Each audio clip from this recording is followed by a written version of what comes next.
Merci beaucoup d'être ici si nombreux au premier sommet de la mesure d'impact. L'objectif de la journée, donc, c'est de bâtir un New Deal de l'impact, c'est-à-dire un nouveau consensus sur ce qu'est l'impact et la façon dont on le mesure.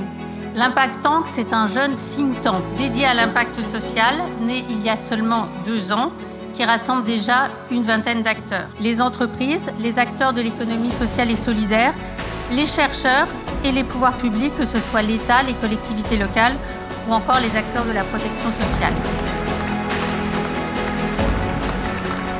Entre goût de la mesure et passion de la démesure, je suis convaincue que notre pays a besoin d'une démarche scientifique et rationnelle pour identifier, évaluer et résoudre les équations sociales.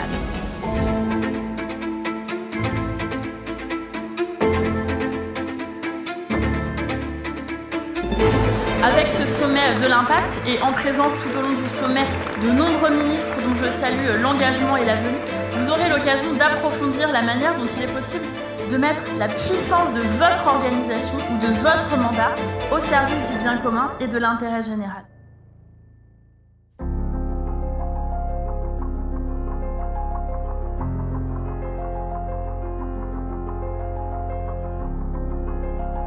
L'impact économique, on sait à peu près le faire les uns et les autres avec les bilans. L'impact environnemental, même si ça se résume trop souvent à la tonne de CO2, un certain nombre d'outils ont été mis en œuvre. L'impact social, c'est beaucoup plus difficile. Les sujets sont extrêmement divers et nous devons apporter aussi bien les mutuelles que les associations et les fondations le savoir-faire pour mesurer mieux cet impact social et sociétal. Le pilotage par la notion d'impact social n'est pas seulement une conviction ou une mode, mais c'est une condition de preuve de notre efficience, de notre crédibilité. Derrière l'impact, il doit y avoir une source de préoccupation, qu'elle soit environnementale et sociale. Ça peut être la lutte contre la précarité. Il y a une dimension aussi systémique, politique, c'est-à-dire de se dire il n'est pas normal qu'il y ait par exemple une précarité.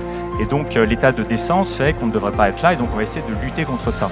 L'un des éléments les plus prédictifs d'un mouvement gilet jaune dans une ville était si un café ou si une épicerie avait disparu. Ça nous a amené à complètement réfléchir en particulier à la façon dont on évaluait l'impact économique finalement de l'ensemble des activités. Il y a derrière l'évaluation du bien-être et dans ce bien-être, la qualité de vie dans ces territoires est absolument fondamentale. Et donc on a évidemment besoin de données pour comprendre, suivre et mesurer cet impact. Mais je pense que beaucoup d'entreprises peuvent le faire en se disant c'est quoi qui nous importe et comment on va le mesurer. Et on regarde si ce que l'on dit et ce que l'on fait convergent.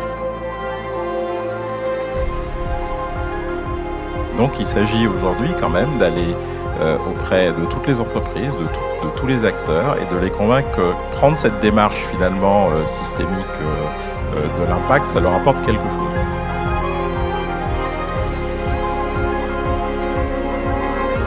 J'aimerais que vous reteniez de ce propos l'idée qu'on n'a pas besoin d'être anti-croissance pour penser dans le sens de l'impact et du bien commun. Parce qu'en fait, en réalité, ce qui importe, c'est ce qu'on met dans la croissance.